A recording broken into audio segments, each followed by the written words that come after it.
You know how your phone or smart speaker just gets you? Well, that's not magic. Today, we're pulling back the curtain on natural language processing, or NLP for short, the amazing tech that's teaching computers to speak our language. So let's just start with a really big, kind of mind-bending question. What if computers could understand us the way another person does? I mean, not just taking orders, but actually getting the nuance, the context, the real meaning behind what we say. Well, the incredible thing is, they can, and we're about to break down exactly how it all works. Okay, so what is this thing called NLP? Honestly, the best way to think about it is to just consider what you're doing this very second. You're hearing my words, your brain is processing them, and you're understanding the ideas. NLP, it's basically the computer version of that exact process. So, if we're going to get official about it, natural language processing is a field within artificial intelligence, and its whole goal is to give computers the ability to understand, to interpret, and even to generate human language, whether that's written text or spoken words. But here's the fundamental challenge, the big hurdle NLP has to overcome. It's really just a massive translation problem. It needs to take our language, which is messy and full of slang and context, and translate it into something that a logical, rigid computer can actually process. And this slide, it shows that difference perfectly. On the left, you've got us, right? We just say something casual. Add eggs and milk to my shopping list. That's unstructured data. A computer, on the other hand, needs that information to be perfectly structured, like you see on the right. Clear labels, clear data. NLP is the essential bridge that connects those two worlds. And you know, this translation is a two-way street. When a computer is trying to understand us, that's called natural language understanding, or NLU. But when it talks back to us, that's natural language generation, or NLG. For today, we're really going to focus on that first part, the NLU, how they make sense of what we say. Now, I know this can all sound a bit academic, but the truth is you're using NLP all day, every day, probably without even realizing it. So let's look at some places where it's already at work. Okay, let's start with a huge one, machine translation. We all use it.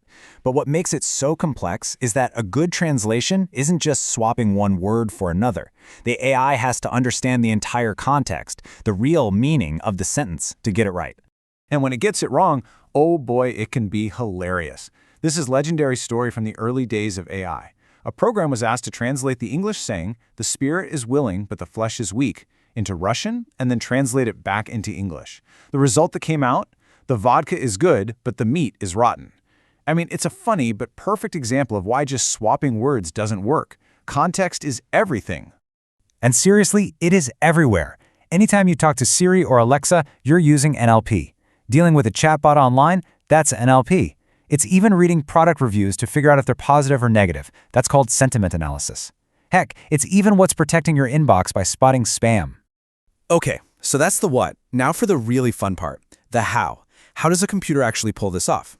Well, NLP isn't just one single thing. It's much better to think of it as a bag of tools where lots of different techniques work together to figure out what we mean. So come on, let's take a peek inside. When a computer sees a sentence, it doesn't just read it. It follows a process. First, it breaks the sentence into little pieces.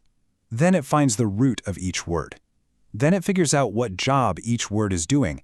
And finally, it spots any real-world things. Let's walk through it. All right, step one is called tokenization. And honestly, it's pretty simple. The computer just takes the whole sentence and chops it up into individual words or punctuation marks. We call these little pieces tokens. This way, it can analyze them one by one. Okay, next up, once we have all our tokens, the AI needs to find the core meaning of each word. I mean, think about it. The words running, runs, and ran all come back to the same basic idea, right? The verb run. To figure this out, NLP has two main tools, stemming and lemmatization.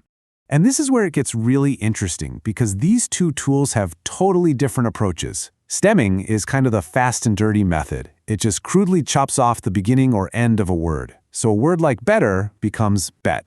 It's quick, but not always accurate. Lemmatization, on the other hand, is the smart one. It actually uses a dictionary to find the true root word, called a lemma. So it knows the root of better is actually good. It's way more sophisticated.